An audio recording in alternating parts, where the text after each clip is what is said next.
Hello and welcome back to Frogboy X1 Gaming. I'm Andrew, and I would like to thank you for taking the time to watch this video today. If you like this content, don't forget to like and subscribe. It's definitely helping the channel grow. So, I want to talk about E3 2021 and speculate a little bit for a minute. I get excited. We got 1 week left until the big show, and starting off, next Saturday, we've got literally a week now. So, next Saturday, we are going to have the Ubisoft Forward and then Gearbox Entertainment that'll be showing off, their stuff. I'm really excited for the Ubisoft show because I'm hoping to get more information on Riders Republic, the Prince of Persia remaster, and whatever else they've got, lined up for us. I mean, I know we're going to see more of the, Rainbow Six Quarantine and, Far Cry 6. So that's going to be pretty interesting. I mean, I feel like they're going to have a pretty decent show this year, and I'm definitely looking forward to whatever they're bringing. I love Ubisoft games. I play a lot of Ubisoft games, so I'm definitely excited to see what they've got to bring. Gearbox, yeah, I'm not really a big Borderlands fan, so I don't really, know anything about that. I mean, maybe we'll get some news about Godfall getting, a Fidelity FX patch on the PlayStation 5. I mean, I might download that again just to see what it was capable of. But other than that, I don't know. I was really disappointed with Godfall. I really thought I was going to like that game. It really looked like, the kind of game that I would be able to get into pretty easy, but yeah, I don't know. It felt slow and clunky to me, so I never really got into that. And then we skip forward to Sunday where we have the Xbox and Bethesda showcase. 90 minutes is gonna be like I'm super pumped and super excited to see what Xbox now has. After 7 months of the Xbox being on the market, what they're going to start bringing to the show, and I am expecting, my expectations are a little bit high now because I get that they had, the COVID has been all over the place, Sony's still been pumping out games, pretty often. I mean, we're getting Ratchet and Clank here in a couple more days as well. So basically, I think Friday we get Ratchet and Clank Rift Apart. So that's pretty close. That's getting here pretty fast. So basically, we've had all the first 6 months of this generation with Sony being able to deliver, exclusive content and new gaming experiences, that are only on PlayStation. Xbox didn't really launch the Xbox with anything. The only thing we really got was the medium. So I am expecting Xbox to literally bring us the launch lineup of games that should have launched with the Xbox Series X from E3 to the end of the year. I really hope they're launching a couple of games right around E3. I'm hoping that they'll announce and be like, oh yeah, well, by the way, this is going to be available here in the next week or, the next day or something. That's kind of where I'm at with the Xbox right now. Like I'm satisfied with my experience on my Series X. I've definitely, had plenty to play on it, but I definitely want to start seeing what Xbox has to bring to the next gen table fairly soon. So, and then after that, on Sunday, we'll have the Square Enix show. I am really hoping to find out when Final Fantasy 16 is going to launch. I really hope that doesn't get pushed back. And I'm kind of cautiously optimistic that they might be bringing Final Fantasy 7 Remake to the Xbox as well. So I know they're going to have a lot of stuff to announce, so that's going to be pretty good. I'm going to be pretty excited about that. I definitely want to watch Square Enix their reveal and tell us what they've got planned and what's going on. Monday doesn't really look like it's going to be too too packed, but then the 15th we're gonna have a Nintendo another Nintendo Direct, so we're gonna definitely see what they've got cooking up. I really hope that we're gonna be seeing something from the Breath of the Wild 2. I really want to play that game, and of course, there's a speculation of a Switch Pro. I will definitely buy one of those if they put one out. So, basically, that's the schedule for E3. Now, let's do some speculation. I like my speculation. So, it's been almost 7 months. It'll have been 7 months when E3 gets here that the Xbox and PlayStation 5 have been out on the market. We have yet to see any true next-gen experience. Ratchet and Clank will be the first one, if I'm not mistaken, that's truly a next-gen experience. I mean, I guess that's not really fair to say because the Medium did come out as a next-gen game with technically a next-gen feature of displaying two different worlds at the same time. I did like the Medium. I really did like the Medium. It was a great game. I was able to get through it in one sitting. I was really happy with the way it turned out. I mean, there's definitely some things in there they could have fixed or made different, but I downloaded it on Game Pass. I played right through it. For the experience that I got for just being able to download that directly from Game Pass, it was a pretty good experience. I am definitely I'm happy with the way it turned out. It kind of gave me that Silent Hill feeling, so I was pretty okay with that. Yeah, I mean, that's probably the only thing, but I don't know if I can really say that was a true next-gen experience. It was cool and all. It was kind of gimmicky. Just kind of, I mean, it was kind of gimmicky the way I feel that Ratchet and Clank being able to transport in between, dimensions, really fast. I mean, yeah, it's cool because it shows off the power of the SSD, but it's not like, I don't know. I mean, from what I've seen, it doesn't. I'm not like, whoa, man, that's mind blowing. That's a true next gen thing.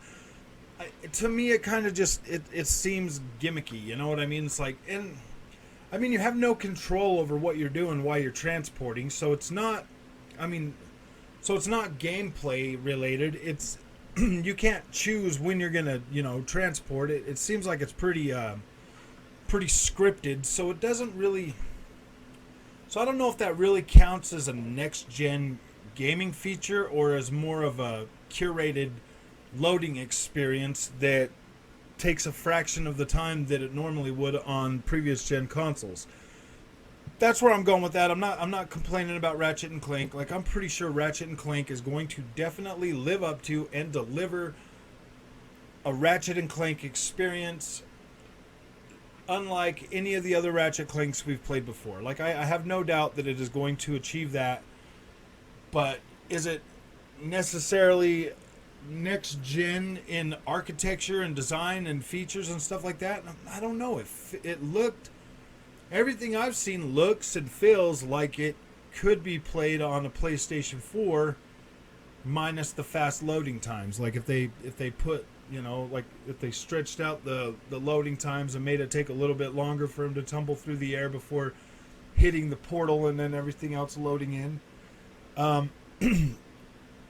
I mean, that's just kind of where I'm at. I mean, I'm pretty sure like when it loaded in, you'd see a lot of popping and stuff like that just because of the older systems, hard drives and stuff. But I don't think it's not possible for that to happen.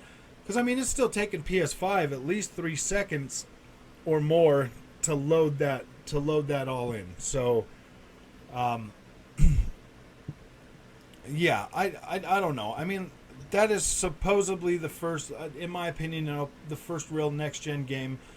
Aside from the Medium, that was a next-gen game. But everything that I've seen that appears to be next-gen that's already been shown, basically everything just has faster loading times, and that's cool. I like that. I do like that, but I don't really know if we're what does a next gen feature really look like. So I've been playing video games now for over 35 years. Okay, the biggest leap was in was in 1995 when 1994 when PlayStation first launched and brought 3D gaming to the market. And then there was, the 64 with 3D games and stuff like that. So we had 3D games, and that was the biggest transformation that I've seen since VR. Now that we have VR, so VR is actually a viable competitor. Like in a new technology, pushing the medium forward. Whereas from PlayStation 1 to current gen games that are coming out right now, really the only thing that's changed is the visuals have gotten way better. Loading times have gotten better. Maps have gotten, yeah, I mean, I guess we could go from, linear experiences to open world too. I mean, that was a pretty good generational leap. No, I mean that started PlayStation 2 with Grand Theft Auto. So basically, I mean, we've started to see some of the, like certain things, like certain gaming aspects. Like not much has changed enough to where we can really call anything a next gen experience to date. But what does a next gen experience even look like? Like what are we expecting? What's the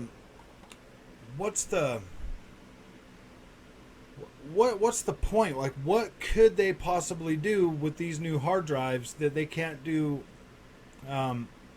without them? I mean, yeah, we're going to be able to get, faster streaming, faster everything like that. Like I get that. And that's definitely a bonus for me. If the games get bigger and get better looking and load faster and all of that stuff, and like eventually we find a way to get rid of popping, that'd be kind of cool. Like I want to get rid of popping. Basically all the expectations I've already had for next gen visuals, like they've pretty much already been, met for the most part. Now I just want to see them get better, as the generation goes on. Assassin's Creed Valhalla, that gave me what I was wanting, to be able to get up on the watch points and look down and see texture in the dirt, closer to the character and stuff. Better textures and stuff. That's basically what I was expecting, out of the next gen consoles. My expectations were not super high when it came. I just wanted better visuals. I wanted better open world visuals to go with the games that I was playing. That expectation has already been met. Like I'm happy with that. So honestly, if the games just come out and they look way better than they have been, and like the AI is better, we get better loading, less pop-in, stuff like that, stuff that less things that will break the immersion, the better. That's basically what I'm expecting out of the next gen experience. But hey man, I mean, I'm definitely up for new experiences that only next gen consoles can do. And that's why I feel like now with Sony backtracking and saying, yeah, we're going to continue to support PS4 and make cross-generation games.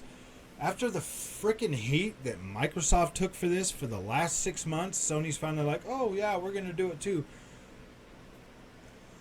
Like, I'm grateful that Sony decided to do that, but at the same time, I'm like, why didn't you guys come out a little bit sooner, when Microsoft was sitting here taking all the freaking Microsoft Xbox basically took all the heat for this generation for PlayStation and for Xbox. And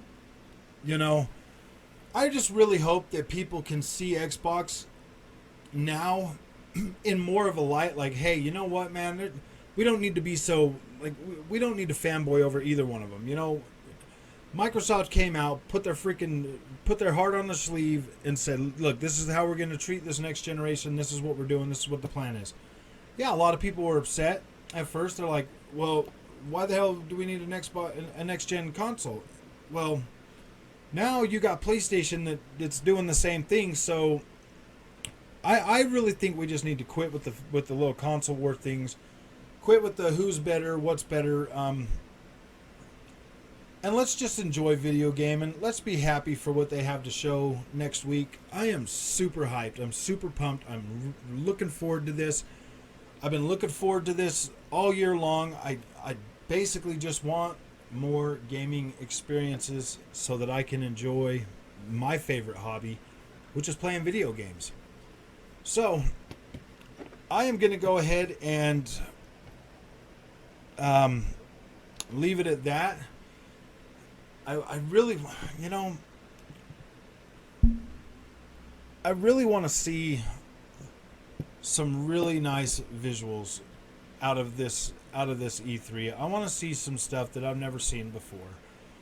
Basically, that's where I'm getting at. Like, my expectations for like a Switch Pro and stuff like that. I mean, my expectations don't really matter.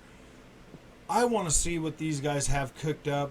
I want to enjoy my hype level. I want to enjoy my speculation and my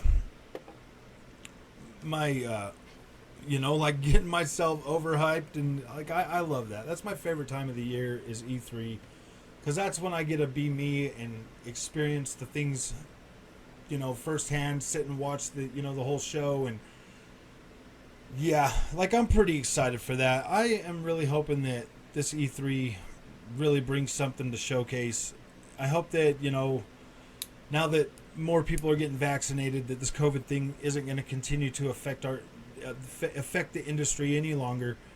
I want to see these great minds build these amazing experiences, and I want to enjoy them as much as they enjoy making them. So, I will see you in the next video, and let's have a good day. Enjoy your weekend. Play your video games.